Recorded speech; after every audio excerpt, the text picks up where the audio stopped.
Le système alimentaire belge et européen a permis de répondre à une situation de crise extrême et a donc fait preuve d'agilité et de résilience.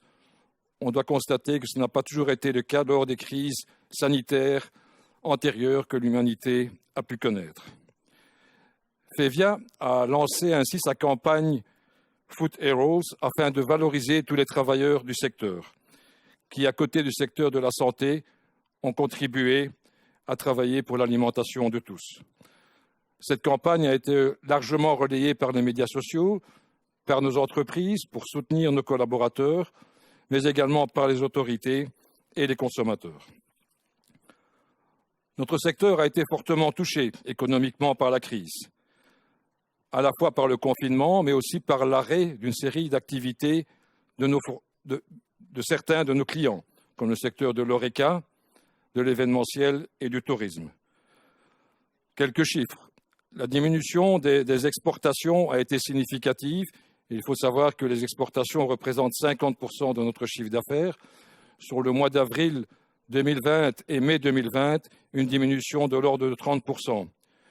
Une diminution de l'ordre de 30% également du chiffre d'affaires et des volumes de production par rapport au mois équivalent en 2019. Et on attend une diminution du chiffre d'affaires sur base annuelle de l'ordre de 8%. Mais l'industrie alimentaire a l'ambition d'inverser la courbe. Let's inverse the curve, tel est le slogan que nous allons déployer dans les mois et dans les années qui viennent. À travers 7 piliers qu'on a identifiés, que nous avons déjà partagés avec le futur nouveau gouvernement fédéral, comme premier secteur industriel du pays, nous avons là des moyens à mettre en œuvre pour relever cette courbe. Ce ne sera pas évident parce qu'on doit encore faire face à des handicaps de compétitivité sérieux en termes de coût salarial, en termes de coût énergétique par rapport à nos voisins. Et la fameuse lasagne, pas celle que nos entreprises produisent, mais la lasagne de taxes et de charges qui pèsent sur nos entreprises, essentiellement dans le secteur des boissons et alcool, entraîne des achats transfrontaliers toujours en hausse. Mais le potentiel est là. Potentiel d'innovation, d'agilité, adaptation et surtout l'humain. Les talents et les compétences sont présents chez nous et nous sommes toujours à la recherche de nouvelles compétences pour nous aider. La crise a mis en évidence plusieurs choses. La première, une nécessité d'évoluer plus rapidement vers un système d'alimentation plus durable. Renforcer la durabilité va permettre de pouvoir renforcer notre secteur et c'est à cette stratégie que nous travaillons aujourd'hui. Tout cela devra s'inscrire dans la stratégie Farm to Fork, le Green Deal européen et le plan de relance de la Wallonie. À côté de la transition vers plus de durabilité, la transition numérique, elle s'est accélérée ces derniers mois avec la crise, est également une priorité. Digitalisation, durabilité, pour plus de résilience, voilà bien des thèmes d'actualité qui seront abordés cet après-midi. Cette crise également a mis en évidence un besoin d'innovation, d'une innovation plus rapide. Nous sommes présents dans l'innovation de façon significative. C'était un des boosts, un des moteurs de la croissance de notre secteur. Quand nous entendons nos entreprises aujourd'hui, elles nous disent qu'il faut continuer d'innover, mais il faut innover plus vite, avec des outils plus agiles pour soutenir cette innovation, et c'est ce à quoi nous travaillons. Une innovation sur différents angles, pas seulement technologique, ce qui paraît une évidence, mais aussi innovation managériale, trouver des nouveaux moyens de management de nos équipes, innovation stratégique et marketing, notamment par rapport au consommateur, dans son approche, dans la communication avec le consommateur. Et c'est là où le digital va nous aider pour plus de transparence, plus de traçabilité, dans un environnement également de commerce local, par exemple. Et enfin, de meilleures connaissances scientifiques restent la base pour permettre au secteur de poursuivre l'amélioration du contenu nutritionnel de nos produits. Avec Wagralim, notre partenaire de l'innovation pour les entreprises alimentaires, nous adaptons nos services afin de soutenir nos entreprises dans cette progression et trouver plus d'agilité, aller plus vite, aller plus loin. Voilà, mesdames, messieurs, je terminerai en citant Henry Ford qui, lors de la grande crise des années 30 disait ceci: quand tout semble être contre vous, n'oubliez jamais que les avions décollent contre le vent. Nous avons un grand vent face à nous. Je suis certain que nous allons décoller donc très haut, très vite et très loin. Bon succès à vous et à vos entreprises. Merci Guy, merci beaucoup. Je vais accueillir à présent ma jumelle du jour, vous allez comprendre, Anne Reul. Bonjour Anne. Bonjour Caroline. Voilà, c'est la journée du rouge. Anne, vous êtes la secrétaire générale de FEVIA Wallonie et vous allez nous parler des actions justement de FEVIA pendant la crise et de vos actualités également. Tout à fait. Merci Caroline. Bonjour à toutes et tous. Au niveau de FEVIA, dès que le confinement a été annoncé, en fait, nous nous sommes vraiment transformés en équipe de gestion de crise. Et nous avons collaboré avec nos fédérations sectorielles à ce sujet, avec qui nous avons énormément échangé. Il a fallu très rapidement, en effet, répondre à toutes les questions des entreprises et les tenir informées en continu. Donc, nous avons mis en place des outils à ce sujet, donc le site internet coronavirus, un Q&A, l'actualisation des données en continu également, et toute une série de lignes téléphoniques, e-mail, etc. Nous avons aussi veillé à sentir ce qui se passait dans les entreprises. Donc, nous avons lancé plusieurs enquêtes auprès de nos membres et de nos entreprises, non seulement pour détecter leurs besoins et leurs problèmes, mais aussi pour mesurer l'impact économique du secteur, sur le secteur. Enfin, nous sommes restés en contact permanent aussi avec les autorités, non seulement les ministres fédéraux et régionaux concernés et leurs cabinets, mais nous avons surtout eu une collaboration constructive avec l'ERMG, donc l'Economic Risk Management Group, et nous nous sommes impliqués dans la Task Force Agri-Food. Cette Task Force qui avait pour mission de veiller à la continuité de l'approvisionnement alimentaire au niveau de toute la chaîne agroalimentaire en Belgique. Cette task force, présidée par Piet van Temst, qui connaissait déjà bien le secteur, a vraiment été pertinente et vraiment arrivée au bon moment. Et c'est d'ailleurs déjà deux enseignements que nous pouvons tirer à ce stade au niveau de la gestion de cette crise. C'est tout d'abord cette consultation structurée que nous avons pu avoir avec l'ERMG et la Task Force Agri-Food. Il faut vraiment la mettre en place dès le départ de ce type de crise. On a vraiment senti la différence quand cela a été mis en place. Et un deuxième enseignement, c'est celui d'avoir vraiment de l'importance d'avoir des décisions et des instructions rapides, claires et univoques de la part des autorités. Au plus l'instruction est floue et soumise à interprétation, au plus les difficultés se posent sur le terrain. On l'a vu notamment avec le déplacement des travailleurs, où on a vu des interprétations, des applications différentes selon les polices locales ou selon les bourgmestres.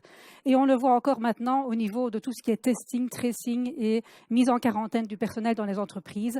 Ça pose problème. Le flou pose problème et ça peut même aller jusqu'à un mauvais climat social dans certaines entreprises. Et ça a fait d'ailleurs l'actualité ces derniers jours.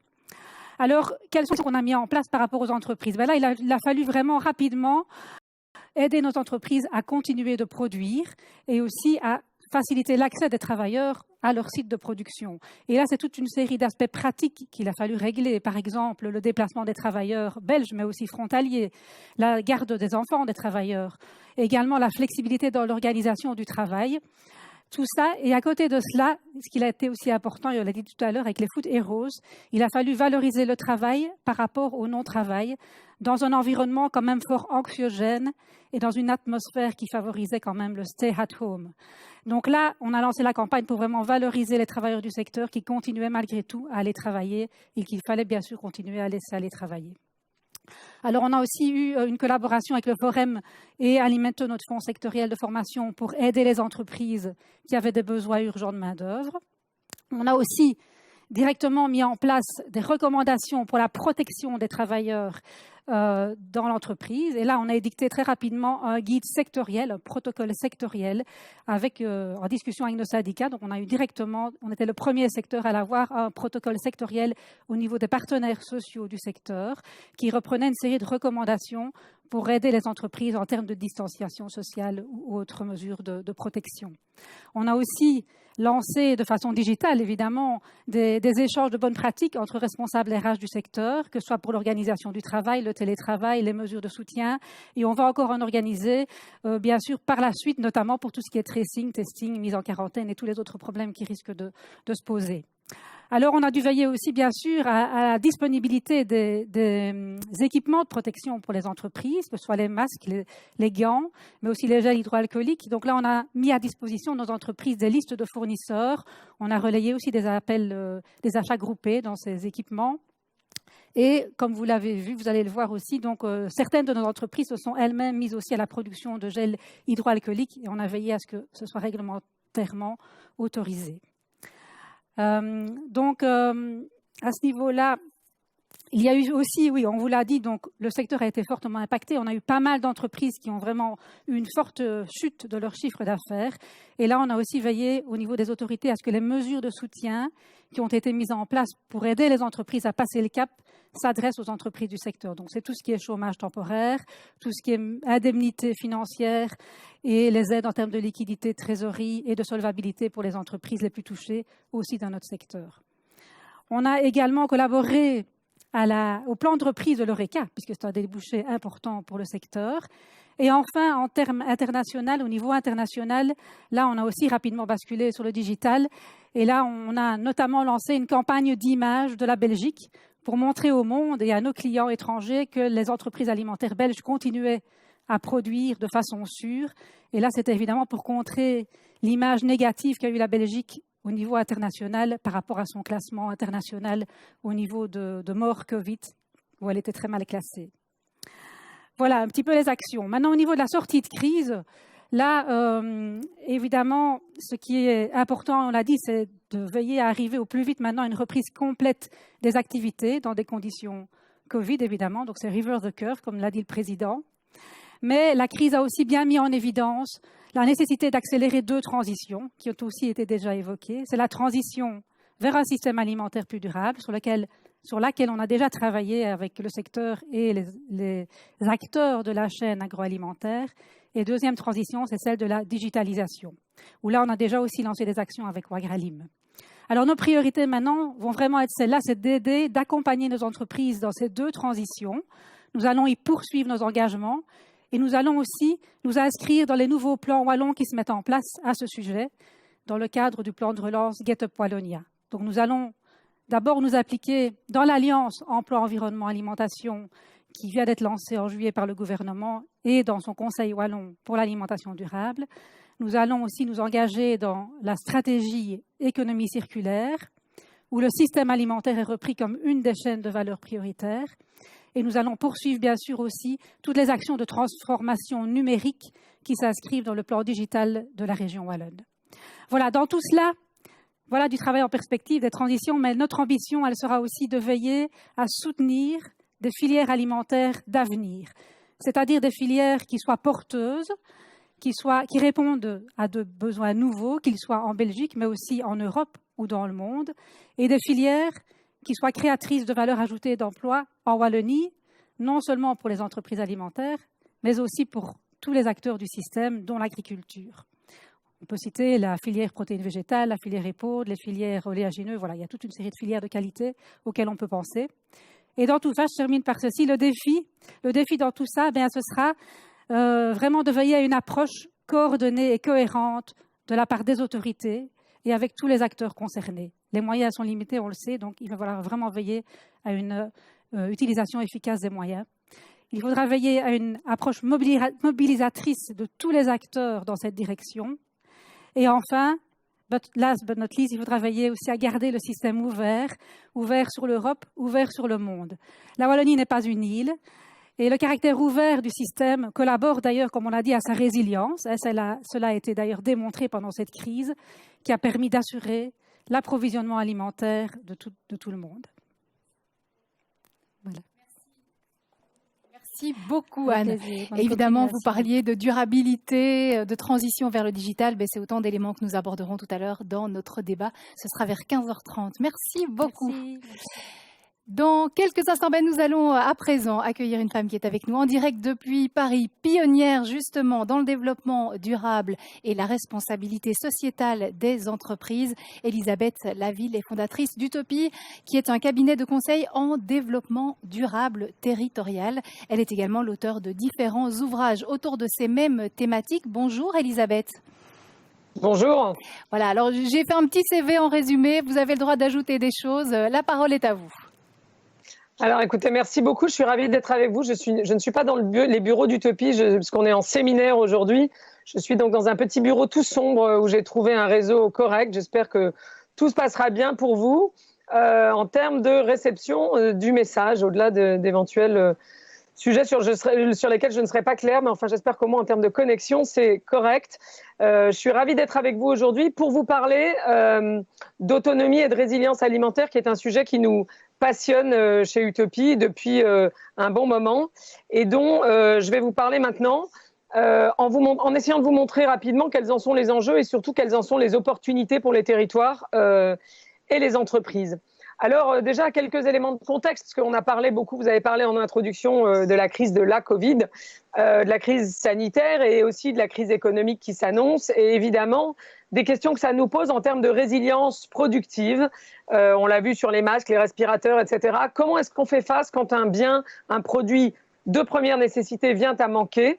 C'est ça, au fond, une des questions que nous pose encore cette crise et qui peut nous aider à nous organiser pour devenir plus résilients face aux crises à venir qui pourraient ne pas être sanitaires, ne pas être économiques, mais être par exemple climatiques et qui auraient potentiellement les mêmes impacts d'ailleurs sur les chaînes d'approvisionnement mondialisées.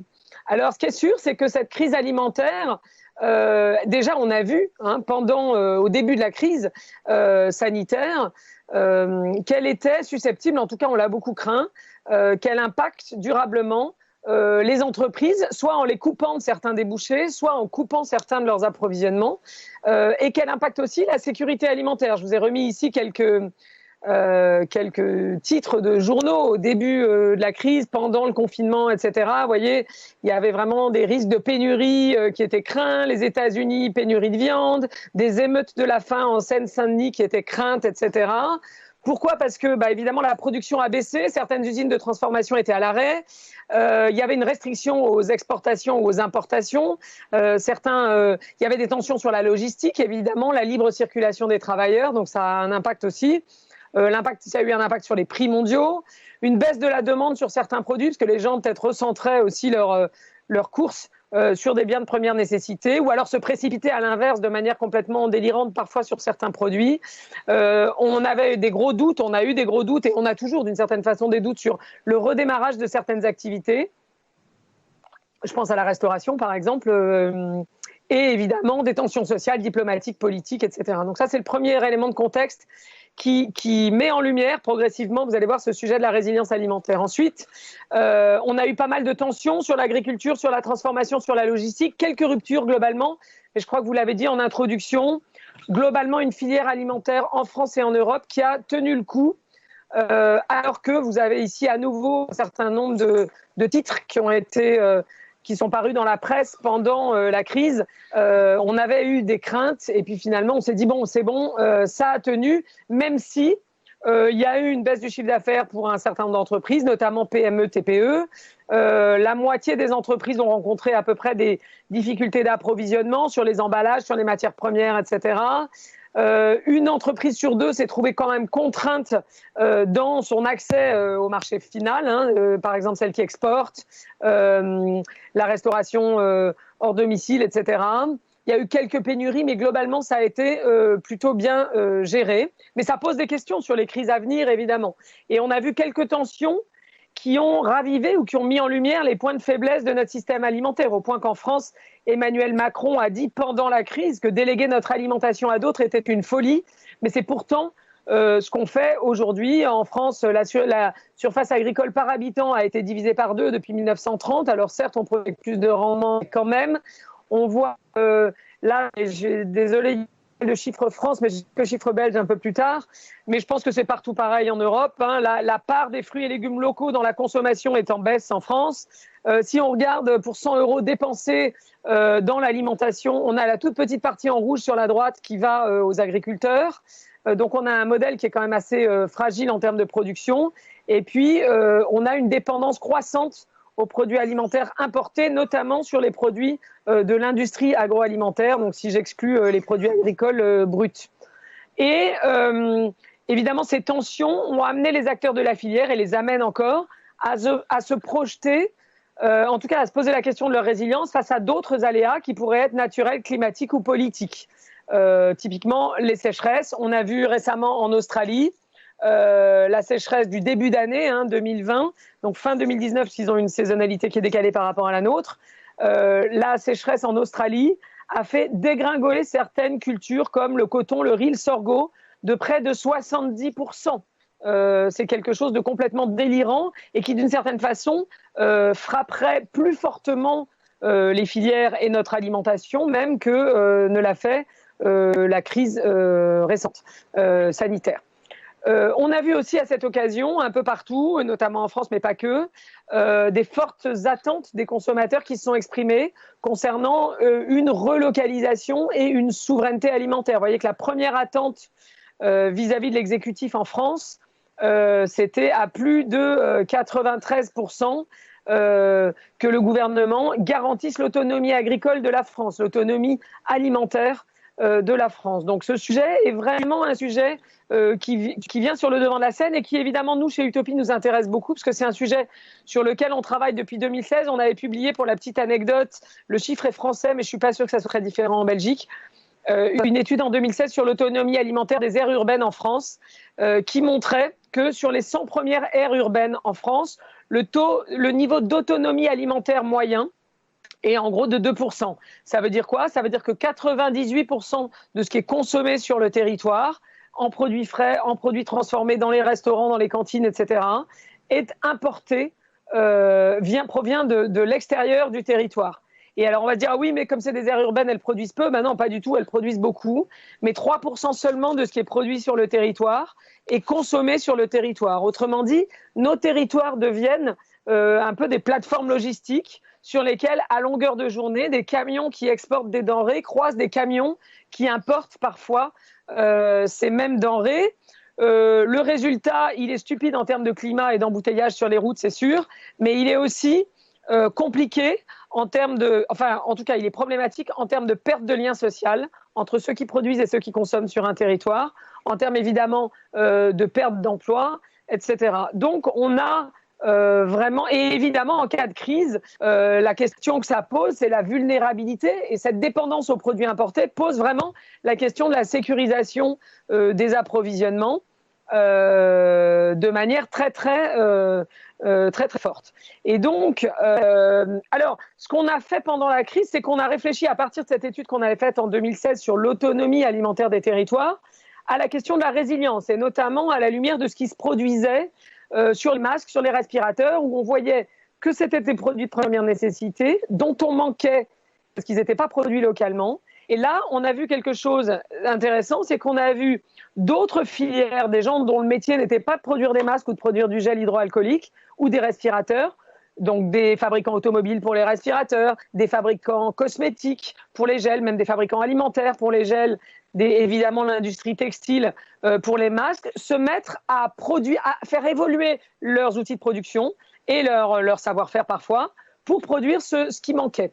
Et on s'est dit, au fond, il faut compléter ce concept d'autonomie alimentaire par un concept un peu plus agile de résilience alimentaire. Et la résilience alimentaire, on l'a définie comme la capacité d'un pays ou d'un territoire face à une perturbation qui peut être sanitaire, climatique, économique, etc., à assurer la sécurité alimentaire locale, c'est-à-dire à être en capacité de produire rapidement et en quantité suffisante tout ce dont on a besoin pour nourrir la population, au moins pendant un certain laps de temps, s'il y a une rupture dans les chaînes d'approvisionnement. Et ça suppose qu'on puisse produire localement, rapidement et donc en quantité suffisante, tout ce qui entre directement dans la consommation alimentaire, mais aussi indirectement. C'est-à-dire, il n'y a pas que les produits agricoles et leur transformation et leurs emballages, il y a aussi les intrants, les machines agricoles, l'énergie dont on a besoin pour produire ça, la logistique, etc. Et l'objectif, c'est de s'intéresser à la façon dont un territoire ou un pays peut fonctionner, au pire, en mode un peu dégradé pendant quelques semaines ou quelques mois, mais de manière quand même à assurer un service minimum sans ses ressources habituelles en termes, par exemple, d'approvisionnement. Donc, est-ce que le pays est capable, ou le territoire est capable de résister, par exemple, à des pénuries qui se font sentir soudain du fait de la crise? Est-ce qu'il a des offres locales? Est-ce qu'il produit au moins pour partie localement ce qu'il importe en temps normal aussi. En termes d'absorption du choc de la crise, c'est-à-dire est-ce que si un produit vient à manquer, on est capable de développer des stratégies alternatives pour produire localement ce dont on manque, quitte à faire des collaborations un peu incongrues. On a vu en France sur le gel hydroalcoolique que la filière cognac, par exemple, s'était alliée à un laboratoire pharmaceutique pour se mettre intégralement à produire du gel hydroalcoolique, donc avec force, ingéniosité, évidemment, créativité, etc. Et puis donc résister au choc, absorber le choc et puis ensuite repartir et apprendre de ce qui s'est produit. C'est un peu la question qu'on se pose au fond aujourd'hui sur la résilience alimentaire. Donc c'est un état transitoire, plus ou moins long parce que ça dépend de la durée de la crise, mais où on est censé maximiser les ressources locales pour faire face à la crise. Et donc, c'est à ça qu'on s'intéresse. Alors, il y a 4 concepts clés, nous semble-t-il, pour penser ce concept de résilience alimentaire. D'abord, ce que je viens de vous dire sur le fait que ce que j'appellerais l'agilité productive est au moins aussi importante que le fait de produire localement. On a vu, encore une fois, je ne reviens pas sur mon exemple des masques, des gels, des respirateurs ou des visières, etc. Vous avez vu que Nike a produit à partir des composantes de sa chaussure Nike Air, des visières Nike en 2 semaines seulement, alors que d'habitude, il leur faut 18 mois pour lancer la moindre innovation, même très simple. Donc cette question d'agilité productive, savoir produire autre chose avec mes matières premières, mon outil de production, mes savoir-faire, c'est aussi important que le fait qu'il y ait déjà une production locale du produit qui vient à manquer. Deuxième concept clé, le fait qu'il faut sans doute mieux distribuer la production à l'échelle mondiale, c'est-à-dire que l'hyperspécialisation des pays ou des territoires, elle met d'abord ces pays-là en risque parce que, OK, ils sont hyper spécialisés, donc la plupart du temps, ils exportent et avec l'argent, ils peuvent importer ce dont ils ont besoin. Mais s'il y a une coupure dans les chaînes d'appro, soudain, ils se retrouvent avec leur hyper spécialisation qui nourrit pas la population. Donc, mieux distribuer la production à l'échelle mondiale et mieux distribuer aussi. Là, vous avez par exemple le commerce de masques qui était assez clairement. La production de masques était localisée en Chine. Comme la Chine a été la première frappée, on était tous sans masques. Mais on a la même chose au niveau des territoires. Là, vous avez à droite la cartographie de la production industrielle de pâtes en France et que vous voyez que c'est très mal distribué sur le territoire et que si à la faveur d'une crise à nouveau naturelle, climatique, quelle qu'elle soit, la région Rhône-Alpes, par exemple, ne peut plus produire, vous voyez bien que ça va manquer dans les autres régions, puisque les régions ont une très faible autonomie dans le temps et en quantité sur ces produits en question, à 2 ou 3 exceptions près. Le troisième concept, c'est que la relocalisation ne suffira pas. On a vu que les Français appelaient, et même le président de la République en France appelait à la relocalisation. Ça ne suffira pas, d'abord parce que c'est très complexe à mettre en place, ça demande une planification long terme. Il ne faut pas oublier que les chaînes d'approvisionnement mondiales elles sont installées depuis très longtemps. Il y a eu cette hyper spécialisation des territoires. C'est très compliqué en vrai de le modifier un tout petit peu. Et nous, on dit beaucoup que l'enjeu, c'est pas de relocaliser. Quand je vous disais tout à l'heure que l'autonomie alimentaire des aires urbaines en France, c'est 2%, vous voyez bien que l'enjeu, ça peut pas être de passer à 100%. Ça n'est pas possible à court ou moyen terme. L'enjeu, c'est plutôt de relocaliser déjà par tranche de 10%, parce que chaque tranche de 10% qu'on arrive à relocaliser, c'est plus d'emplois, plus de sens, plus de liens sociaux, etc. Mais vous voyez bien que dire on va tout relocaliser, ça n'a aucun sens, ça n'est pas possible. Donc, et par ailleurs, quand on est en crise, comme c'était le cas en mars à avril, on n'a pas le temps. Donc, on n'a pas le temps de faire une grande planification pour relocaliser, je ne sais quoi, des filières. La question, c'est comment on implante beaucoup plus rapidement des solutions productives qui nous permettent de faire face à l'urgence, aux besoins urgents. Donc, il faut des solutions plus agiles, plus adaptées, etc. À plus long terme, la relocalisation, elle a des limites. C'est qu'évidemment, c'est un travail hyper lourd, hyper complexe. Il y a des barrières à l'entrée qui peuvent être techniques, géographiques, de prix aussi. On s'est habitué à payer certains produits très peu chers parce qu'ils sont produits très loin de nous, là où le coût du travail est très inférieur. Si on relocalise, il y a des enjeux de composition du prix. Et clairement, cette question-là pose un problème, notamment pour les ménages les plus modestes. Le truc quand même, c'est qu'on est dans une période qui est aussi une opportunité pour renforcer l'économie locale, sans forcément sacrifier les échanges internationaux. Nous, tous les travaux qu'on mène sur la dynamisation, la diversification des économies locales, c'est pas une logique, j'allais dire idéologique ou binaire, qui consiste à dire nous, il y a les tenants de la mondialisation et il y a les tenants de la relocalisation, comme si on mondialisait à 100%, ça c'est quasiment ce qu'on a fait ces dernières décennies, ou on devait relocaliser à 100%. L'enjeu, c'est de trouver un mix harmonieux des deux. Dans les études qu'on a menées, nous, sur plein de territoires différents, 87 pays, on s'aperçoit en fait qu'un tiers des écarts de revenus entre les territoires dépend du dynamisme de leur économie locale, c'est-à-dire de leur capacité, certes, à importer des richesses par leurs exportations, le tourisme, les revenus du capital, etc. Donc, elles restent dans une mondialisation des échanges pour faire rentrer des devises. En revanche, un tiers de la prospérité d'un territoire dépend de sa capacité ensuite à faire circuler ces richesses au sein de l'économie nationale ou locale, si on regarde un territoire plus petit qu'un pays. Ce qu'on appelle un peu l'effet flipper. Vous voyez, au flipper, quand vous avez une bille dans le jeu, l'enjeu, c'est de la garder le plus longtemps possible dans le jeu en la faisant rebondir sur plein de modules, de bumpers, de rampes, etc., qui vous font gagner des points. Et bien, l'économie locale, ça fonctionne comme un flipper. C'est ça qu'on veut faire. C'est ça d'ailleurs que simule d'une certaine façon les monnaies locales. Parce que quand vous faites une monnaie locale, finalement, vous créez une devise qui ne peut pas sortir du territoire. Donc, qui n'a d'autre finalité que de circuler. Et plus l'argent circule, plus il crée de l'emploi, plus il crée du lien social, plus il crée lui-même de la richesse.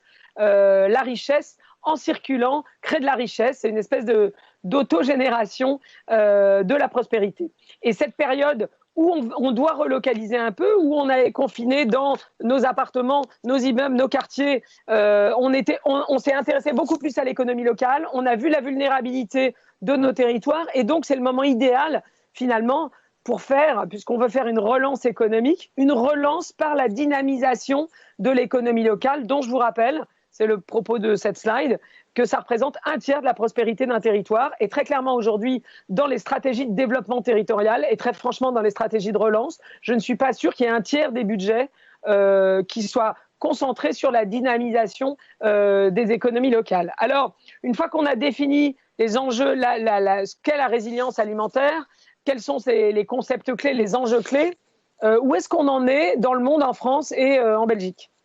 J'ai dit tout à l'heure, on a défini, nous, alors un seuil de résilience pour un produit donné qui, en gros, est la capacité théorique du territoire de répondre à une grande partie de la demande locale.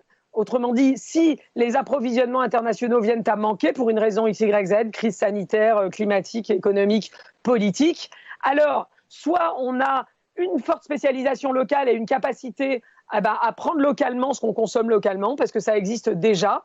On a déjà des offres qui sont tournées vers le marché local ou qui exportent, mais qu'on peut réorienter vers le marché local. Soit, et c'est le point du saut productif, comme on l'a vu sur les masques, les respirateurs et autres biens de première nécessité pendant la crise, soit on a sur le territoire des entreprises qui ont ce qu'on appelle, nous, une forte parenté productive avec le produit qui vient à manquer. Et donc, ces entreprises-là sont capables assez vite, de manière assez agile, de réorienter leur outil de production, de réorienter leur savoir-faire, de réorienter leurs équipes, de réorienter leurs matières premières, les intrants, etc., pour faire face au produit qui vient à manquer. Et en général, la résilience sur un produit, ça va être un mix des deux. C'est-à-dire, j'en produis déjà un peu localement et je peux faire face, si besoin, rapidement à une partie de la demande locale. Et j'ai des industries qui sont proches et je peux les faire évoluer pour couvrir la demande locale du produit qui vient à manquer. Alors, on a regardé ça. On a pris les 1240 familles de produits qui sont les plus échanges, qui passent les douanes, en gros, pour vous faire court, c'est une nomenclature internationale. Et là-dedans, on a pris les 198 produits qui sont liés à l'agroalimentaire, sauf l'énergie, puisque l'énergie ne passe pas la douane, et il y a aussi les services de logistique qui sont pas pris en compte, alors qu'évidemment, si on veut être complet sur la résilience, il faut aussi pouvoir faire face à une pénurie d'énergie et aussi pouvoir faire face à un problème sur les chaînes logistiques. Mais enfin, on a regardé tous ces produits-là, et on a regardé comment les pays, en l'occurrence, on l'a fait aussi sur les régions, mais là je vais vous présenter rapidement les résultats des pays, comment les pays étaient capables d'atteindre ce seuil de résilience alimentaire. C'est-à-dire soit parce qu'ils ont la production locale, soit parce qu'ils sont capables de réorienter des usines, des systèmes productifs locaux, de faire face à la demande locale si on a un problème dans les chaînes d'appro. Et là, on s'aperçoit que la France, au global, est quatrième dans ce classement. Vous avez le classement sur la gauche, les Pays-Bas sont premiers, l'Espagne, la Lituanie, puis la France, parce qu'on a 63% de ces 198 pays sur lesquels on atteint le seuil de résilience. La Belgique est numéro 9, 60%. Sur 60% de ces 198 pays, on atteint le seuil de résilience. Et vous avez la colonne de droite vous dit si c'est 60, je vais prendre l'exemple de la Belgique, que sur ces 60%, 49% sont atteints juste grâce à l'offre actuelle. Donc il n'y a même pas besoin de faire des sauts productifs qui peuvent être plus complexes à mettre en œuvre. C'est juste avec l'offre locale qui peut-être pour l'instant est exportée, mais qu'en tout cas on peut dédier à la demande locale en cas de crise. Ce qui est intéressant, c'est que quand on regarde le détail, on s'aperçoit par exemple que la France a beau être 4e sur la totalité. Quand on regarde par exemple la production d'engrais, elle est à la 80e place. Et là, on comprend pourquoi en fait c'est hyper important d'être résilient sur l'ensemble de la chaîne, parce que si vous manquez d'énergie, si vous manquez d'intrants, à un moment, ça va poser un problème. On est numéro 3 sur la transformation alimentaire, c'est super. En revanche, si on a un problème d'intrants et qu'on a besoin d'intrants pour être plus autonome et plus résilient, au moins pendant quelques semaines, quelques mois, quelques années, et si on manque d'engrais, il suffit c'est le maillon faible en fait, c'est le maillon faible dans la chaîne, d'où l'importance de regarder l'intégralité des produits. Alors là, on a quelques résultats, quelques petites cartographies qui sont intéressantes. On s'aperçoit que 6 pays sur 10 n'atteignent pas le seuil de résilience sur au moins 30% des produits. Vous voyez, c'est quand même important. Ça veut dire qu'il y a 30% des 198 produits qu'on a regardés sur lesquels 6 pays sur 10 ne sont pas du tout résilients, donc ne sont pas capables de faire face en cas de crise qui amène à une pénurie de ces produits.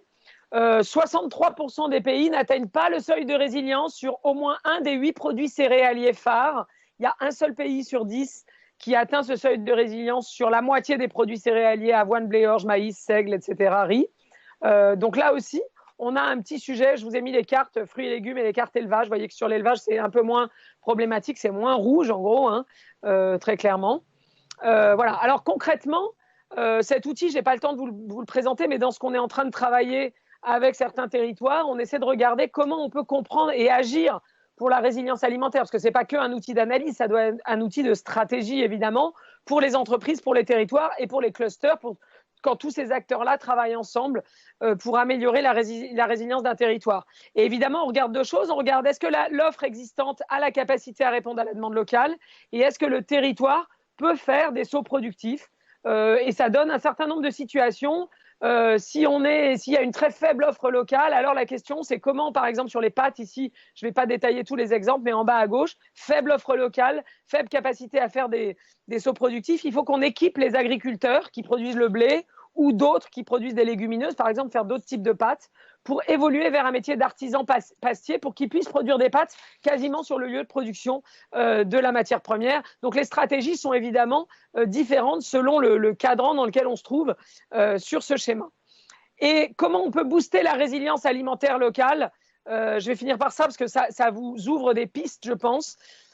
On peut exploiter ce qu'on appelle nous les parentés productives. C'est une cartographie qu'on fait en utilisant notamment les données du Growth Lab de Harvard, le travail de Ricardo Haussmann. En fait, on s'aperçoit par exemple, je vais prendre l'exemple des crèmes glacées ici, pour des raisons liées à ce que je disais tout à l'heure, soit des parentés dans les matières premières, soit des parentés dans les procédés, soit des parentés dans les intrants, dans les débouchés, etc. Il y a plein de sources de parenté possibles. Là, vous avez sur la crème glacée, qui est un des produits qui présente le plus de parenté avec le plus de secteurs différents. Vous voyez, il y a beaucoup de parenté avec des secteurs qui sont assez éloignés. La nourriture pour animaux, les eaux sucrées, mais aussi les produits pour les cheveux. Vous voyez ce que je veux dire ? Il y a là-dedans des produits qui ne sont pas alimentaires. Les peintures et les vernis, parce qu'en gros, tout ça est une façon de traiter des émulsions. Donc, on peut aussi avoir des sauts qui ne sont pas intuitifs, j'allais dire. Les mêmes choses sur le papier et le carton. Enfin voilà, on a des parentés productives qui sont pour certaines faciles à comprendre. Si on pense aux produits à base de lait, les laits fermentés, des produits au lait fermenté que j'ai dans la liste. Mais on a des sauts productifs qui sont des parentés productives qui sont plus difficiles à imaginer et auxquels il faut réfléchir en amont pour être capable de les activer facilement en cas de problème. Il faut aussi d'ailleurs juste les cartographier et les connaître. Deuxième piste pour activer la résilience alimentaire, c'est l'écologie agro-industrielle. Je vais prendre un exemple, c'est le complexe agro-industriel des Sauettes qui est au nord de Reims, sur lequel vous avez là 15 usines et centres de recherche qui utilisent les deux mêmes ressources qui sont la betterave et le blé et mutualisent beaucoup de choses, les services, la R&D, la gestion de l'eau, mais aussi les résidus de production des uns servent de ressources aux autres, les résidus de vapeur d'une usine servent de ressources à une autre, etc. Vous avez là la cartographie du site et puis en bas la liste des sites, des industries, des unités qui sont présentes sur ce même site. Et voyez que là, ça vise à, d'une certaine façon, c'est le principe de l'écologie industrielle, mais appliqué à l'agriculture et à l'alimentaire, à tirer le maximum de choses des ressources locales, y compris des déchets. Troisième voie, provoquer les sauts productifs, même quand ils ont l'air pas envisageables parce qu'on n'a pas de ressources. Exemple, je ne peux pas produire des confitures parce que je n'ai pas de production de fruits sur ce territoire. Oui, mais j'ai des invendus dans la grande distribution. Je rappelle qu'en France, 45% des fruits et légumes qui sont produits ne sont pas consommés parce qu'ils ont un défaut, ils sont trop gros, ils sont moches, etc. Ou alors ils sont mis en magasin, puis ils sont un peu mous et ils ne sont pas vendus. Okay, donc typiquement un exemple ici, la marque Rebelle en France est spécialisée dans les confitures et compotes faites à base des invendus de la grande distribution. Et on a plein de technologies comme ça. À gauche, vous avez une entreprise à Vancouver qui produit des fertilisants à partir des eaux usées qui contiennent eux-mêmes du phosphore, qu'elle récupère en cristaux et à partir desquels elle reproduit un produit fertilisant.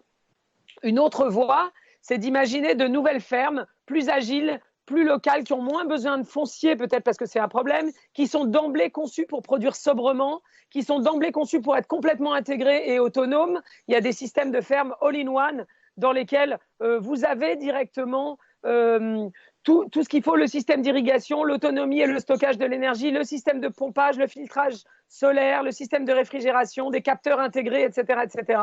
Évidemment, les fermes verticales, l'hydroponie, etc. Il y a plein de solutions nouvelles dans l'agriculture qui permettent de produire sobrement et localement de manière très intégrée, ce qui pourrait venir à manquer et qui viennent en complément de la production traditionnelle, non pas en substitution, mais qui vraiment ouvrent des portes nouvelles. Imaginez de nouveaux lieux de transformation, là aussi, rapprocher l'industrie du lieu de production pour manger plus local. Donc des micro-usines, des usines mobiles. Là, je vous ai mis l'exemple d'un abattoir de petite taille qui est livré clé en main et qui peut aller directement chez les producteurs, par exemple, ce qui économise aussi beaucoup de stress pour les animaux, comme vous le savez, donc en termes de bien-être animal, etc., ou pour des élevages de plus petite taille, c'est évidemment très intéressant. Des usines en container, de la mutualisation de l'outil productif, des petites usines qui peuvent servir à plusieurs producteurs locaux et des incubateurs, des accélérateurs comme Foodworks à Brooklyn qui proposent là aussi des petites usines avec des services sur place de qualité, de packaging, de marketing, de distribution directement dans les commerces locaux. Bref, tout ce qui peut encourager, stimuler, faciliter la production locale, la transformation. Je rappelle qu'un agriculteur gagne plus d'argent quand il vend sa production transformée que quand il la vend de manière brute. Vous avez peut-être vu que notre ancien ministre du redressement productif, Arnaud Montebourg, a lancé une initiative qui s'appelle La Mémère, qui est une marque de crème glacée bio avec des usines en container qui vont chez le producteur, donc qui récupèrent le lait, qui produisent directement la crème glacée et qui se chargent de la distribution. Donc vraiment une approche très locale et très agile aussi. Ça fait des petites solutions que nous, on appelle plug and play, qui sont beaucoup plus agiles, beaucoup plus simples, qui peuvent être à la limite démultipliées en cas de crise pour avoir rapidement des offres locales, faciliter les sauts productifs, par exemple du lait à la crème glacée, etc., etc. Il y en a beaucoup aussi en termes de réutilisation des déchets verts. Vous avez ici Agricool qui produit aussi un certain nombre de produits en local dans des fermes urbaines, etc. Évidemment, ça, c'est des solutions industrielles. Il y a aussi des solutions à mettre en œuvre à l'échelle des territoires en diversifiant les productions pour avoir une espèce de métabolisme qui soit complémentaire, qui maximise ce qu'on peut faire avec le territoire localement.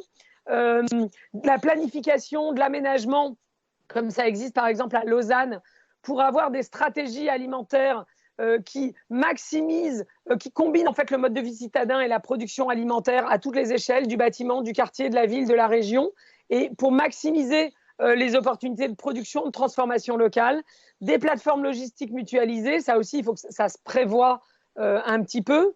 Là, vous avez l'exemple de Manger Bio Isère, qui est une plateforme de distribution qui a un espace sur le marché d'intérêt national à Grenoble-Alpes Métropole et qui est une société coopérative qui mutualise en fait les livraisons pour les producteurs locaux en approvisionnant les lieux de restauration collective, les magasins alimentaires du département. Et puis, vous avez évidemment aussi les marques locales. Je n'ai pas le temps de développer les marques territoriales qui valorisent les producteurs et les transformateurs locaux. Un autre exemple, pardon, il faut que j'arrive à revenir, voilà, sur mon document ici. Hop. Voilà, en conclusion, ce que je voulais vous dire, c'est que sur la résilience alimentaire, il y a de mon point de vue 1000 opportunités et évidemment quelques questions. Du côté des opportunités, et vous les avez ici, mais il y a un éventail de nouveaux modèles économiques pour les entreprises et les acteurs de la filière. Du côté de la production, on peut faire des réseaux de microproducteurs sous contrat, rassemblés sous une marque ombrelle. On peut faire à l'inverse une marque ombrelle en B2B qui propose des formations, des solutions commerciales, des solutions de production, des solutions de transformation, des solutions logistiques à des petits producteurs qui souvent sont coupés des circuits de distribution. On peut avoir des modèles économiques autour du service, des systèmes de location, justement, l'usine mobile qui apporte une solution directement sur le site de production, type l'abattoir mobile, voire l'emballage, voire ce que j'évoquais pour la mémère. Des plateformes de fabrication collaborative, donc où on met une micro-usine qui ne se déplace pas, là c'est le producteur qui se déplace, mais la micro-usine est à sa disposition localement. Des systèmes qui verticalisent l'offre avec des filières agroalimentaires intégrées. Et évidemment, des modèles économiques autour de l'investissement, des fonds d'investissement local. J'ai parlé tout à l'heure des accélérateurs ou des incubateurs. Tout ça, il y a 1000 modèles économiques à explorer du côté de la stimulation de l'économie locale et de la stimulation de la résilience alimentaire des territoires. Et évidemment, il reste aussi quelques questions, hein. L'objectif de cette présentation, c'est plus d'ouvrir des portes que de répondre aux questions en fermant les réponses. Mais la question notamment de quelle place va occuper dans ce système-là tout ce qui est digital, tout ce qui est 4e révolution industrielle. Ça pose quand même plein de questions. J'ai évoqué les plateformes digitales, les fermes verticales, la robotisation. Il y a même l'impression alimentaire 3D.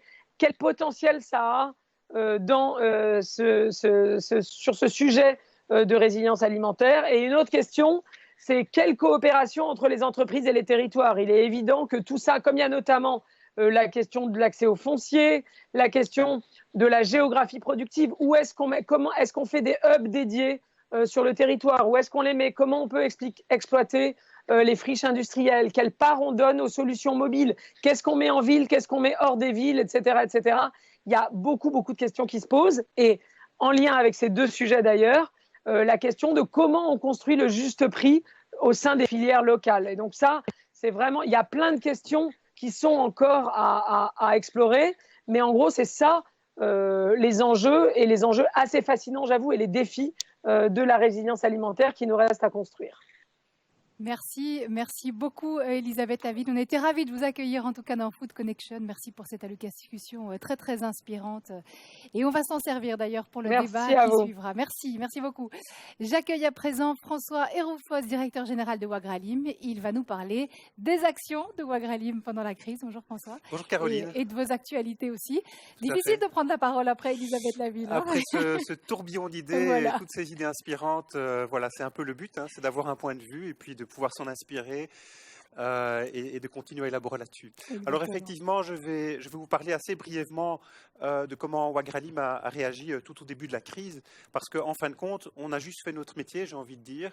Donc on a activé notre réseau, hein. C'est notre premier métier qui est de faire interagir des entreprises et de jouer sur la collaboration, les faire travailler entre elles. Et donc, je vais donner tout simplement 3 petits exemples de choses qu'on a faites parmi d'autres. D'abord, connecter des entreprises ensemble, entre elles, qui avaient peut-être des besoins de capacité de production ou qui avaient des problèmes de logistique, de packaging, etc. Donc, on a essayé d'être au maximum à l'écoute et de trouver des solutions de terrain pour permettre à nos membres et aux entreprises de continuer à produire ou parfois de remplir une capacité qui était vidée, ou à l'inverse, de faire face à une demande qui était accrue. Alors un deuxième exemple, c'était de faire connaître des solutions de nettoyage et de désinfection qui étaient innovantes, qui ne faisaient par exemple pas appel à l'éthanol et qui permettaient de redispatcher ces produits-là là où ils étaient bien nécessaires, et par contre de continuer à assurer la salubrité des installations de production. Troisième exemple, Wagralim a organisé des groupements d'achat pour des équipements de protection individuelle, et je fais référence par exemple au fameux masque FFP2 dont tout le monde cherchait à se procurer au début de la crise.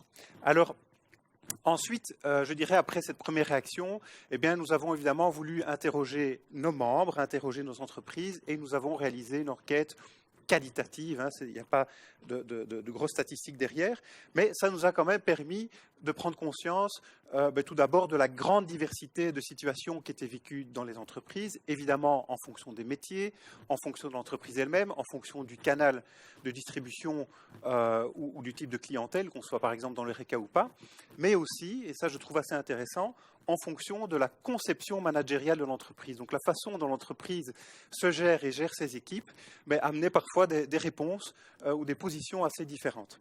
Alors je vais essayer de vous donner ici les éléments principaux de ce que nous avons recueilli lors de ces interrogations.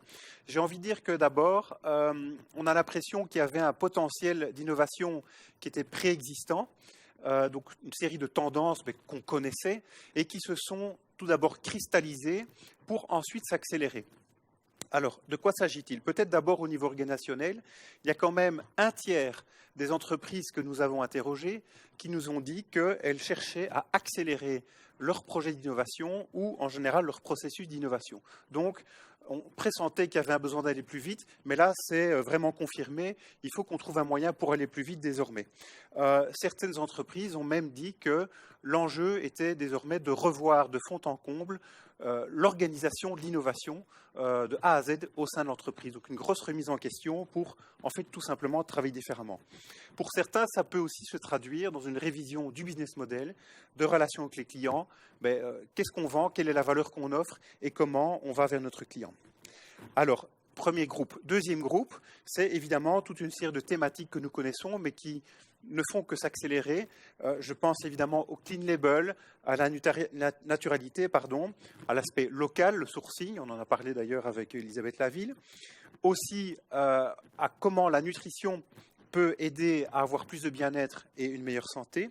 Mais tout ça, peut-être avec une contrainte qui s'est rappelée à nous, c'est en maîtrisant les coûts, puisqu'on est quand même en crise économique, donc il y a forcément une pression sur les prix. Donc il y a une espèce de quadrature du cercle qu'il va falloir boucler à ce niveau-là. Je viens ensuite à une troisième catégorie, c'est tout ce qui concerne le numérique, le digital. Alors évidemment, on pense très vite e-commerce, et c'est vrai qu'il y a eu beaucoup d'expérimentations.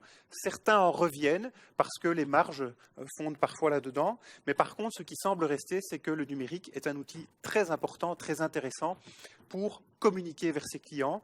Et donc, il y a quelque chose sans doute qui va rester, c'est cette communication marketing, cette communication digitale qui semble très importante. Alors, un petit point sur l'exportation. On sait que, notamment en Belgique et en Wallonie, l'exportation est très importante. Plusieurs entreprises nous ont dit que la grande exportation, oui, mais on se rend compte que si on n'a pas des relais solides sur place, et si on n'a pas soit des agents, soit des filiales, soit des partenaires qu'on connaît très bien et en qui on peut avoir confiance, on pense que c'est très très risqué. Et certains nous disent qu'ils en reviennent de la grande exportation et qu'ils vont peut-être se recentrer davantage sur l'Europe. Donc aussi des questions sur les marchés géographiques. Et enfin, et c'est peut-être l'information la plus importante, peut-être la moins étonnante, mais la plus importante, plus de 6 entreprises sur 10 nous ont dit qu'elles voulaient soit démarrer, soit maintenir, soit accélérer un plan d'action en matière de durabilité. Donc on voit bien que cette notion de durabilité, et 3 petits points sans doute au service de la résilience, est extrêmement importante.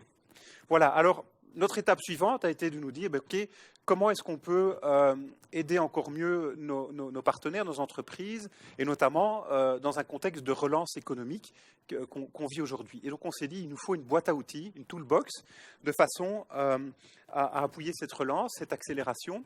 Alors, depuis plus de 2-3 ans maintenant, Wagralim, à côté, j'ai envie de dire, des services traditionnels tels que l'internationalisation, le montage de projets d'innovation, des projets collaboratifs, les projets de pôle. Donc, depuis 2 ou 3 ans, Wagralim a déjà commencé à développer des services sur mesure pour nos entreprises et toujours en connexion avec différentes compétences. Et donc, voilà, on va peut-être passer en revue maintenant les éléments les plus importants. Et je vais commencer avec le numérique, puisque c'est quelque chose qui est sur toutes les lèvres. Donc cette innovation numérique, elle revêt évidemment plusieurs dimensions, mais par exemple, à travers notre projet européen S3 Food, nous donnons accès à des vouchers, c'est-à-dire des chèques d'innovation européens qui permettent d'amener des technologies numériques dans les procédés des entreprises. Alors, c'est amener de l'Internet of Things, IoT, c'est amener par exemple de quoi servir la traçabilité au niveau de l'entreprise. Alors, à côté de ça, nous avons à cœur de mener des audits et d'aiguiller les entreprises dans cette réflexion numérique, et pas seulement numérique, mais aussi sur ce qu'on appelle l'industrie 4.0 en général. Et donc, c'est aider l'entreprise à fixer des priorités et l'aider à trouver des partenaires, des spécialistes qui vont permettre de déployer les plans d'action. Donc, une forme de conseil stratégique. Et puis, troisième point sur le numérique, nous préparons déjà maintenant la 3e édition du Bootcamp numérique pour l'industrie alimentaire qui aura lieu dès début 2021. Donc on a poursuivi la 2e édition sous forme digitale, on a complètement switché et donc évidemment on prépare la 3e édition et c'est quelque chose qui connaît un succès grandissant puisqu'on met le pied à l'étrier au niveau numérique de pas mal d'entreprises. Alors, service suivant, c'est aider à se positionner sur ce qu'on appelle les objectifs de développement durable que sans doute tout le monde connaît maintenant. Et donc nous avons développé une méthodologie qui permet soit à un groupe d'entreprises, soit à un consortium de projets, voire une entreprise individuelle, de se positionner par rapport à ces ODD et de choisir ses priorités et de décliner un plan d'action. Voilà, donc nous pouvons aider l'entreprise à avancer de façon très concrète sur ses objectifs de développement durable. C'est quelque chose que nous avons développé avec la Fondation pour les générations futures. Alors, on a parlé tout à l'heure d'accélération de l'innovation. Eh bien, à côté de nos projets de pôle, il est évident qu'on doit aussi amener des outils pour faire des projets agiles, des projets rapides.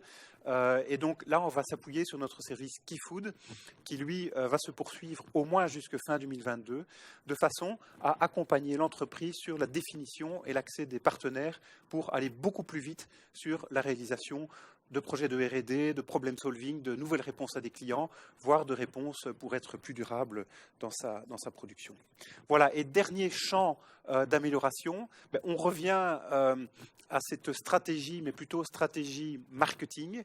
Vous connaissez sans doute notre service Feedback, Fast Feedback, qui permet de gagner cette perception du consommateur, de comprendre comment le consommateur va interpréter un nouveau produit, un nouveau packaging, une nouvelle offre.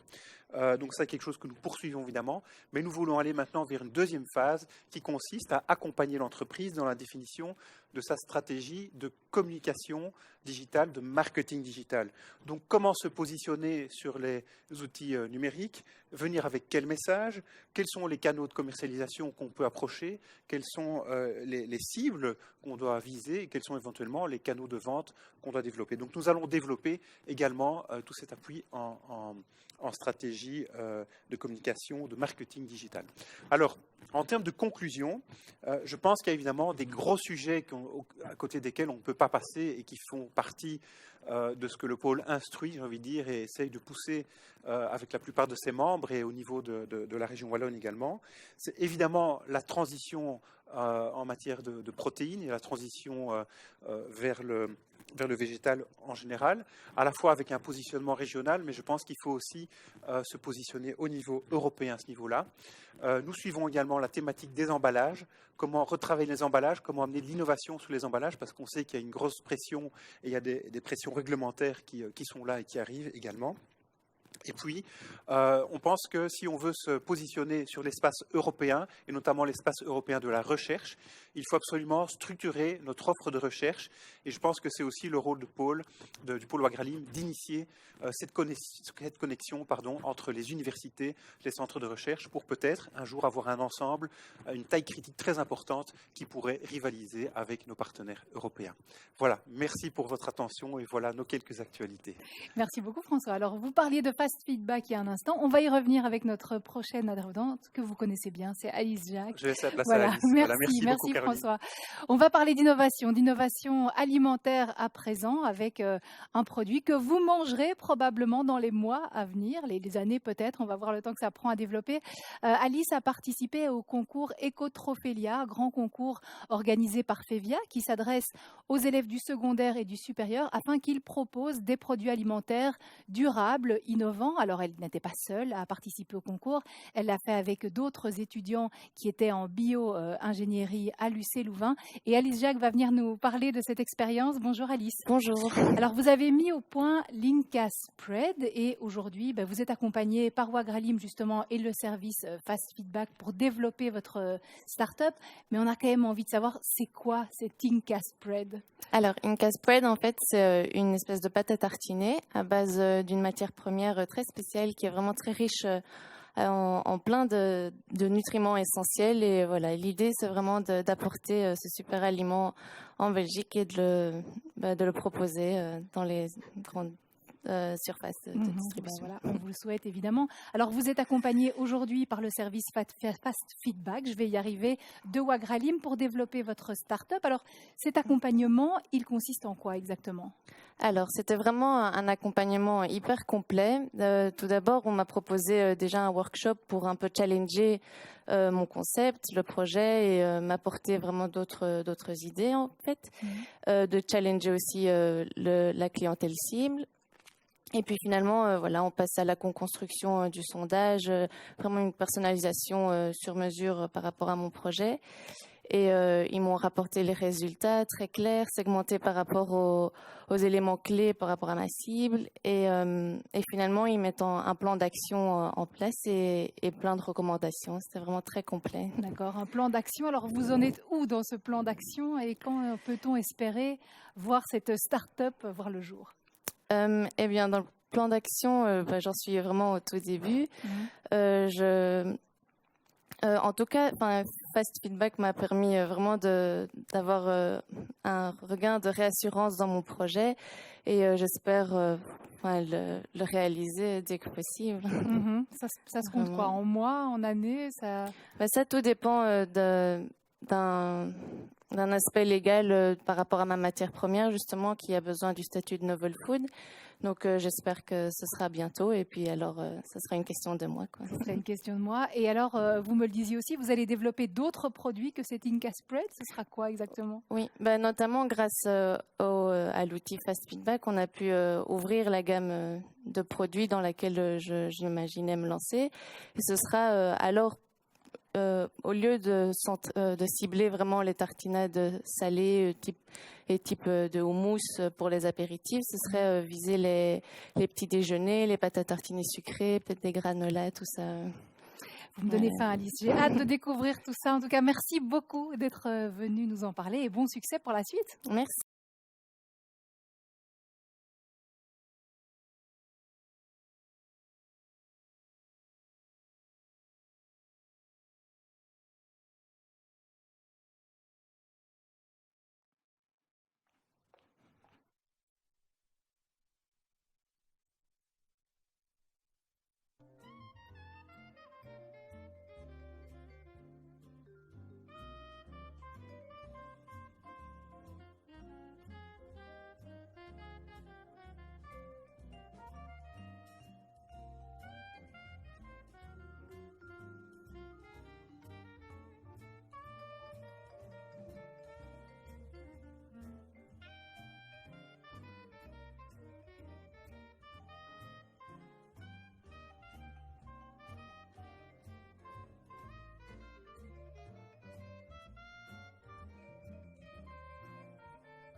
1, 2.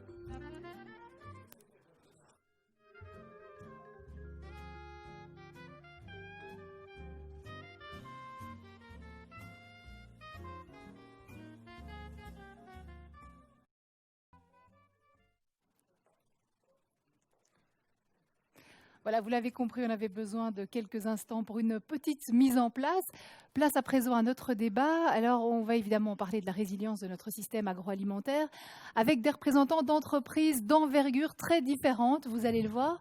Alors, je vais peut-être vous demander, on est avec Bénédicte Meurens de Meurens Naturel, Guy Paternoster, que vous avez vu tout à l'heure, de Tirlemont, Nicolas Declercq de la brasserie Léopold VII et Pierre Tossu de Puratos. Je vais peut-être vous demander à chacun de vous présenter et de nous dire en 2 mots quel type d'entreprise vous représentez pour ceux qui ne les connaissent pas. On sait qu'il y a des gens qui nous suivent du monde entier, et peut-être citer quelques produits pour qu'on vous situe. Bénédicte. Voilà. Bénédicte Meurens, donc Managing Director de Meurens Naturel.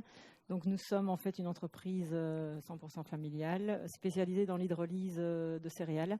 Donc en fait notre métier c'est de transformer les céréales en ingrédients pour le secteur agroalimentaire. Notre core business c'est le bio, mais on s'est aussi diversifié vers le naturel. Et donc nous en fait on offre des solutions, des goûts, des couleurs, des pouvoirs sucrants, des textures à toutes les industries de l'agroalimentaire en Europe. Ok, Guy Paternoster. Alors nous transformons la betterave pour en faire du sucre, mais également d'autres activités du groupe Südzucker en Belgique, avec la production d'énuline et oligofructose à partir de chicorée, d'amidon à partir de riz, et des protéines et bioéthanol à partir de céréales. D'accord. Donc notre fournisseur principal, c'est l'agriculture. Nicolas Declercq. Alors, brasserie Léopold VII, ça donne déjà un petit peu le ton. Effectivement. Nous, donc voilà, fondateur il y a 7 ans de la brasserie Léopold VII, ingénieur brasseur de formation à la base, comme beaucoup ayant voyagé en tant que brasseur un petit peu partout en Europe et principalement en Afrique. Et ça fait 7 ans qu'on a démarré cette belle aventure. Donc on est maintenant quasiment 9 au total dans la brasserie, articulé toujours autour des valeurs du durable, les 4 P du durable, People, Planet, Participation et Pérennité. Parfait. Voilà. Et Pierre Tossu pour Puratos. Bien, bonjour à tous. Donc, mon nom est Pierre Tossu, je suis directeur chez Puratos. Donc, Puratos est une entreprise familiale belge qui compte 9000 personnes et qui est très internationale. Nous sommes actifs dans plus de 120 pays et notre mission est d'aider les boulangers, les pâtissiers, les chocolatiers à avoir encore plus de succès dans leur commerce ou dans leur business. Et nous leur fournissons à cet effet des ingrédients tels que du chocolat, on fournit de la margarine, des confitures de fruits, des mélanges de farine pour pains spéciaux, donc un peu toutes les matières premières qu'ils utilisent pour fabriquer leurs produits finis. Alors, on sait que la crise du Covid a été un élément très déstabilisant dans tous les secteurs, d'ailleurs, mais dans votre secteur, quelles ont été les adaptations auxquelles vous avez dû procéder pour faire face à la crise et est-ce que vous en avez peut-être tiré certains enseignements qui vont pouvoir vous servir pour la suite? Pierre? Oui, je commencerai par dire qu'il fallait d'abord se rendre compte que c'était une crise parce qu'elle a démarré finalement en Asie et puis elle a commencé à se répandre de l'Asie vers le sud de l'Europe puis dans le reste de l'Europe et aujourd'hui elle continue à se répandre dans les Amériques, aux États-Unis, au Mexique, au Brésil. Donc il fallait d'abord comprendre ce qui se passait et puis voir comment réagir. Donc la première réaction c'était évidemment de protéger le personnel au niveau sanitaire et puis aussi vu que l'activité a diminué, on a dû parfois laisser nos équipes sans travail, mais on a compensé leurs revenus de manière à ce que leur garantir également un revenu. Ensuite, on a protégé nos clients, s'assurer de pouvoir les livrer, de s'approvisionner en matières premières et de pouvoir leur servir les produits qu'ils utilisent. Et également protéger bien sûr l'entreprise et sa solidité financière, parce que il y a toute une série d'événements qui se produisent. Il faut pouvoir garantir la pérennité de l'entreprise. Une des choses qu'on a aussi décidé, c'est de maintenir, quoi qu'il arrive, nos investissements dans le développement durable. Et on reviendra tout à l'heure sur le sujet. Et donc voilà un peu les premières réactions que nous avons eues au sein de l'entreprise dès que la crise s'est révélée. En fait. Pour vous, Bénédicte, comment ça s'est passé? Bien, pour nous, on va dire que c'est clair qu'on se rend compte qu'on est quand même dans un secteur privilégié. Une grande majorité de nos clients sont dans le retail. Donc c'est une position assez favorable. Au niveau du personnel, on a remarqué qu'au début, il y a eu un petit vent de panique, un petit peu d'absentéisme, mais finalement, les choses sont très vite rentrées assez bien dans l'ordre et tout s'est très bien passé. Au niveau approvisionnement matières premières, c'était une de nos craintes. Finalement, nos filières se sont vraiment bien adapté, donc on n'a pas eu de problème, on a pu continuer à produire, pas d'absentéisme, nos clients ont pas mal commandé, il y a eu, c'est sûr, des effets de stock, et donc finalement, au jour d'aujourd'hui, l'évolution reste positive pour nous. Et ça nous fait prendre conscience, oui, de certaines choses, ça c'est certain, mais on se rend compte qu'on est quand même sur des secteurs qui sont, que la crise appuie, on va dire, les secteurs dans lesquels on est, c'est-à-dire le bio, le végétal, le naturel. Donc, ça nous, je vais dire, confirme les options stratégiques qu'on a prises. Et on se rend compte qu'on doit renforcer encore certaines choses, bien sûr, comme des approvisionnements encore plus locaux. On a certains projets dont on parlera certainement tout à l'heure à ce niveau-là. D'accord. Pour vous, Guy, comment ça s'est passé? Beaucoup de ce qui a été dit. Je voudrais mettre l'accent sur, d'abord, la réaction bien sûr, de protection des travailleurs, de leurs familles, mais surtout la solidarité qu'on a exprimée en donnant tout le matériel de protection individuelle qu'on avait aux hôpitaux, en donnant nos masques, enfin tout ce qu'on utilise dans l'agroalimentaire, on s'est dit aujourd'hui c'est prioritaire là-bas. Deux, en mettant en place la production de gel hydroalcoolique, puisqu'on fabrique la matière première à Biorance, donc très vite on a produit de façon artisanale qu'on a mis à disposition des autorités. Soutenir les travailleurs, puisque d'un côté on disait aux gens restez chez vous, mais vous devez aller travailler pour nourrir. Donc la campagne Food Hero, c'est pas pour rien qu'elle a été mise en place. Beaucoup d'entrepreneurs nous ont appelés en disant aidez-nous à supporter nos gens qui sont en usine. Et faire d'un côté face à un pic d'activité pour le sucre qu'on vend au retail, et d'un autre côté un déclin d'activité pour le sucre qu'on vend aux industriels. Et puis vous réaménager, je veux dire, le processus de travail, le télétravail d'un côté. Dans certains secteurs, on disait c'est pas possible. Aujourd'hui, c'est devenu facile et évident. Et à la veille de la campagne betteravière qui démarre, mais aussi toutes des mesures mises en place, parce qu'on a très peur de ce qui va se passer dans les semaines qui viennent. Alors, Nicolas, on disait que pendant la crise du Covid, les ventes d'alcool et tout ça, ça s'était plutôt bien passé. Comment ça s'est déroulé pour vous, puisque les gens ne sortaient plus? Alors, je crois qu'il y a deux marchés quand même à bien scinder. Il y a évidemment le marché de l'Horeca qui, lui, s'est complètement cassé la figure et qu'on a essayé de soutenir au mieux pendant la crise et qu'on essaie de soutenir encore maintenant après la crise. Et puis, il y a le retail qui, effectivement, a été une belle alternative. Maintenant, la croissance du retail n'a jamais compensé l'entièreté de l'arrêt de l'Horeca. Mais j'ai envie de dire que nous, le secteur, ceux qui ont peut-être le plus souffert, c'est ceux qui faisaient du grand export, où les marchés se sont déjà fermés avant même que ça arrive en Belgique. Je parle de l'Asie, etc. Il y a déjà certains marchés qui ont fermé. Nous, au niveau de Léopold VII, étant donné qu'on a un ancrage très local, où on produit localement, même à l'étranger, ça nous a permis finalement d'avoir... Ça pourrait paraître une faiblesse qui s'est, en période de crise, montrée comme étant une énorme force. Et donc, on s'en est assez bien sorti. Et on a aussi été assez bien coaché par notre fédération qui nous donnait des updates très réguliers de comment ça se passait dans les pays qui avaient 15 jours, 3 semaines, 1 mois d'avance sur nous. D'avance. C'est très relatif, d'avance sur nous au niveau de l'épidémie, ce qui a fait que au mois de février, nous, on a eu finalement l'intuition de dire on va remplir les stocks au maximum. On s'est mis en stock clairement excessif, qui pendant la crise, on a pu dire aux travailleurs, voilà, on se calme, maintenant chacun reste chez soi. On a bien séparé le côté commercial, le côté production, pour se dire, on ne pouvait pas se permettre d'avoir un risque au niveau de la santé humaine, etc. à la brasserie. Et ça nous a permis de passer de manière assez stable. Okay. Bonne nouvelle. Bonne nouvelle, oui. On s'en sort correctement. Et puis évidemment, ça a été un moment assez magique de se réinventer. Je crois que j'ai l'impression qu'ici, tous les entrepreneurs autour de la table, c'était le moment de se mettre à plat. Quelles sont nos forces, nos faiblesses, et essayer de transformer tout ça, mais avec une dynamique, on avait que ça à faire. Je ne sais pas vous, mais vous aviez peut-être beaucoup de choses à faire, mais en tant que petite PME, on n'avait plus que ça à faire, c'est réfléchir. Et c'était un moment d'émulsion d'idées qui était assez excitant. Oui, vous avez l'impression aussi, vous autres, que ça a été un nouvel élan, finalement, cette crise? En tout cas, on a eu une connexion beaucoup plus forte entre les personnes. Je veux dire, en termes de communication, c'était un des points d'attention, de communiquer régulièrement, de façon transparente, sur des cas éventuels positifs qu'on pourrait avoir dans nos entreprises. Et donc, on restait vraiment connectés tous les jours. Je vous dis, à la fois, ce sentiment de communication et de solidarité, ça a donné un élan quelque part positif. Alors, vous le savez, aujourd'hui, l'idée aussi, c'est de parler de résilience, de durabilité. Alors, vous vous situez où, Bénédicte, par exemple, en matière de développement durable? Et est-ce que vous vous sentez peut-être suffisamment accompagné dans cette démarche-là? En fait, nous, notre mission, c'est de développer vraiment une alimentation saine et durable.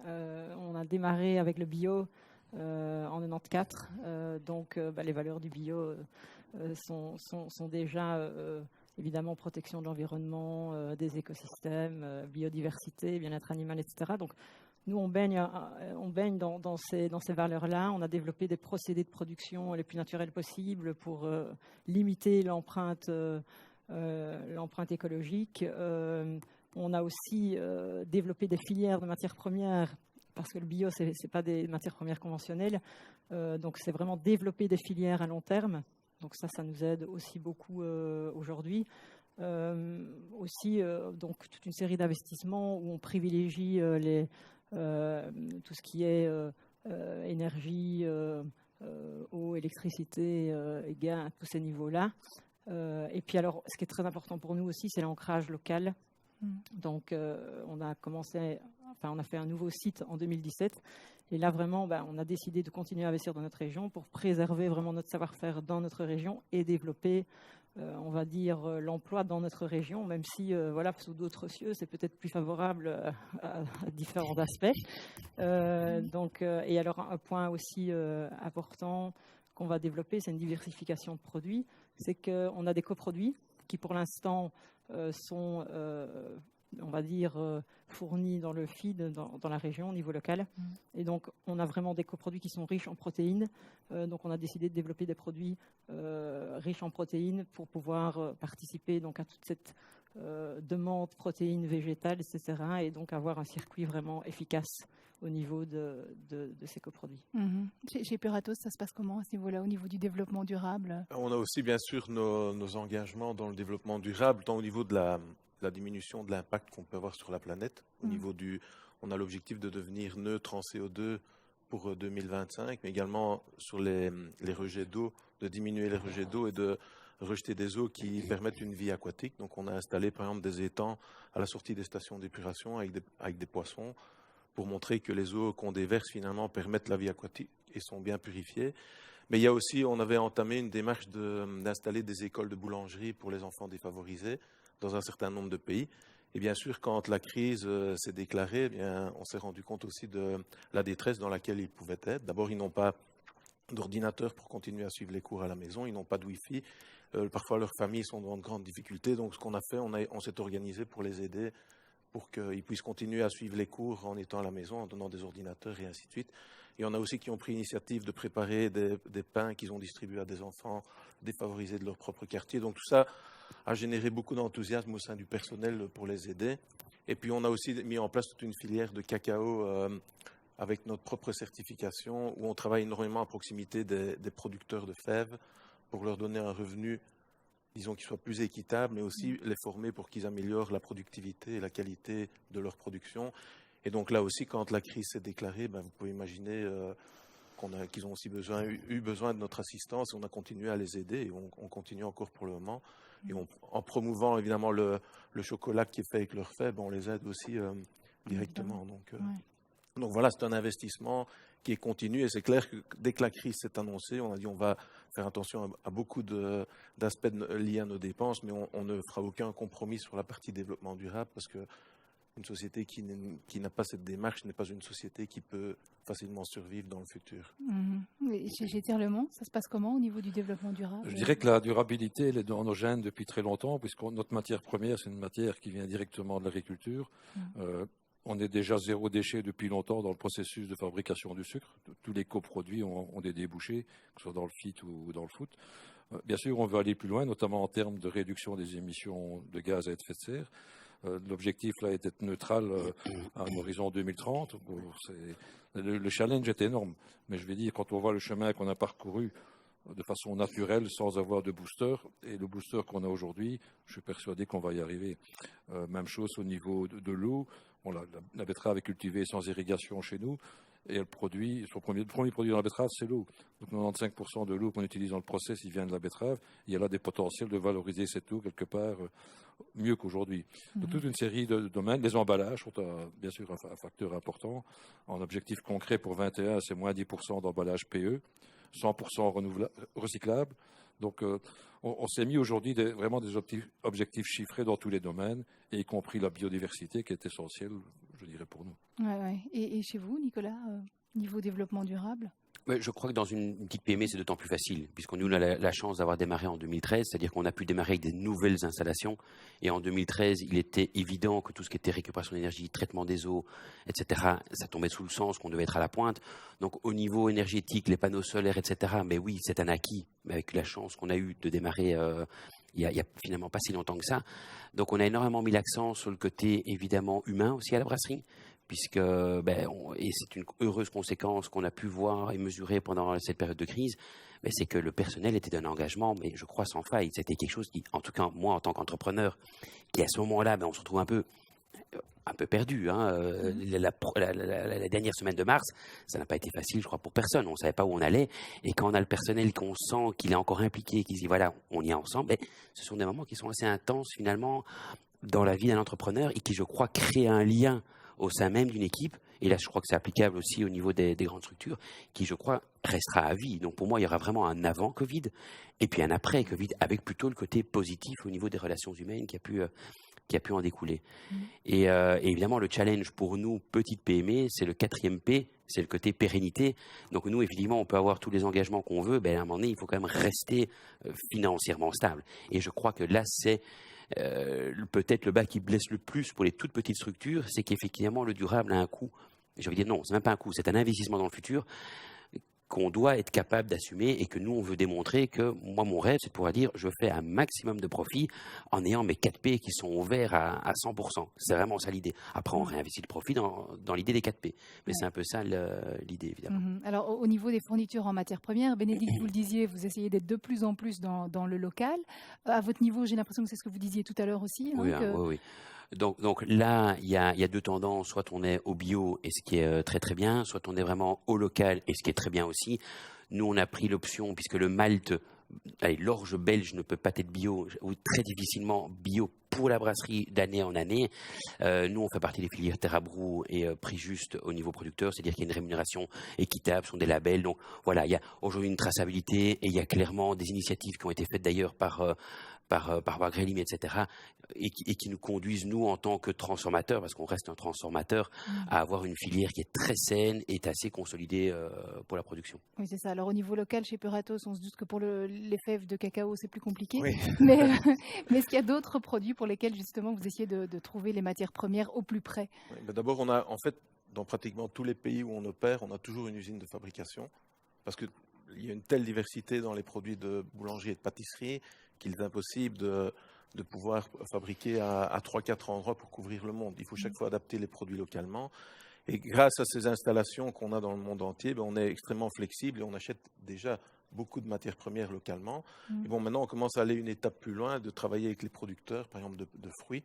Ici, en Belgique, on travaille avec des producteurs de pommes à Borglone, dans la région de Saint-Tron, pour travailler avec eux sur les variétés, la réduction des pesticides, et pour pouvoir après intégrer les pommes dans notre processus pour faire des fourrages ou des compotes pour utiliser dans les pâtisseries. Donc on est aussi dans cette démarche de pouvoir satisfaire cette demande qu'il y a pour les produits plus locaux. Oui, c'est ça. Et chez Tire-le-Mont, alors, parce qu'on se dit, les betteraves...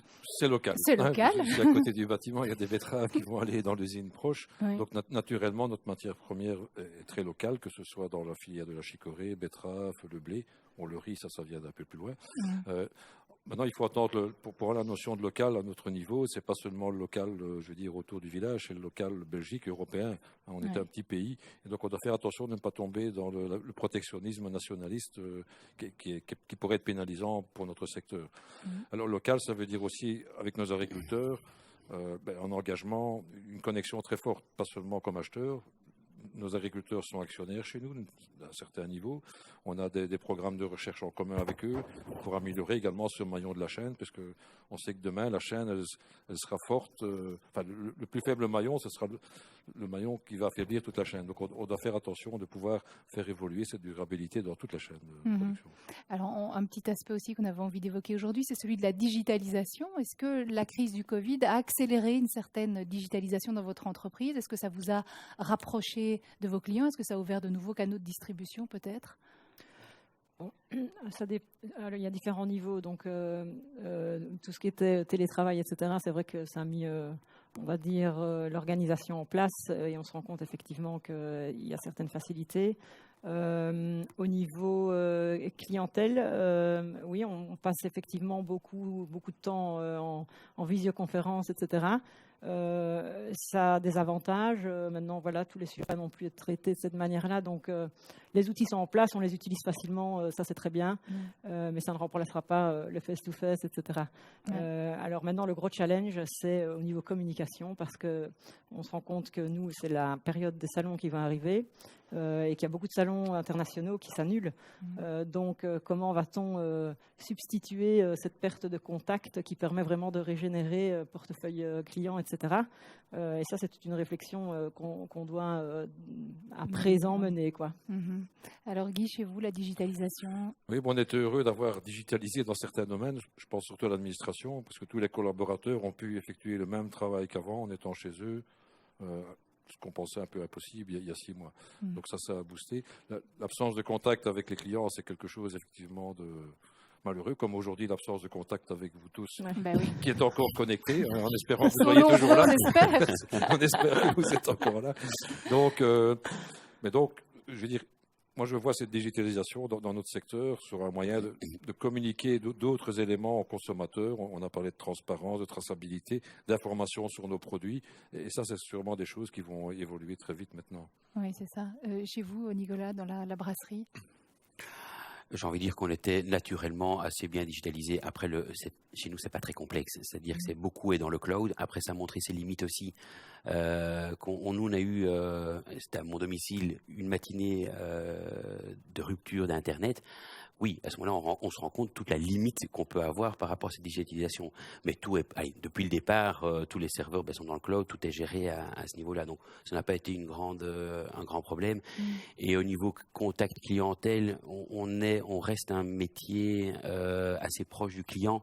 On reste encore des petites structures avec un contact qui peut vraiment se faire encore téléphoniquement, avec un contact presque au day-to-day avec certains de l'ORECA, etc. Donc ça a été le moment plutôt de sympathiser et de comprendre le marché que réellement des conférences comme celle-ci. Nous, c'est pas tout à fait notre niveau. Non, oui, c'est ça. On pourrait le faire, mais il n'y aurait pas grand monde derrière. C'est bien que vous soyez là aujourd'hui, alors tout le monde est là. Chez vous, comment ça s'est passé? En fait, il y a deux axes de travail. Il y a d'une part la digitalisation des processus internes. Pour citer un exemple, on a analysé de combien de manières était traitée une commande qui entrait.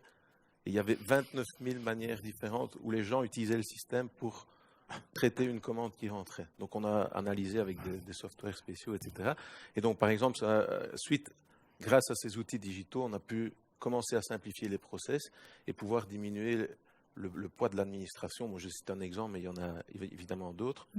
Et puis, il y a toute la partie digitalisation du commerce. Donc, on a commencé à mettre en place des plateformes de vente en ligne de nos ingrédients pour nos clients, en particulier les plus petites boulangeries, les artisans qui utilisent leur smartphone, etc. Donc, ils peuvent aujourd'hui commander leurs ingrédients en ligne. On a également fait des acquisitions de sociétés qui aident les boulangers à vendre leur pain aux consommateurs en ligne. Et donc, on leur fournit le service d'installer la plateforme et de pouvoir accélérer, je vais dire, l'implémentation d'un webshop pour vendre les produits de boulangerie, éviter de devoir faire la queue à la boulangerie le samedi ou le dimanche matin. Donc voilà, on est dans cette démarche. Bien sûr que grâce ou à cause, je ne sais pas ce que je dois dire, du Covid, ça s'est accéléré. Donc au lieu d'être un développement linéaire, ça devient un développement qui est un peu plus exponentiel. Et donc voilà, maintenant on espère pouvoir mener à bien tous ces projets, parce qu'ils sont importants également pour le futur de l'entreprise. J'ai l'impression quand même à vous entendre que vous avez tous bien résisté à ce stress test qu'a représenté la crise. Est-ce qu'on a le temps pour une dernière petite question? On n'a pas le temps. Ok, tant pis, on n'a pas le temps. Merci à tous les quatre d'être venus nous rejoindre pour ce débat. Merci à vous tous qui nous avez suivis pour ce Food Connections.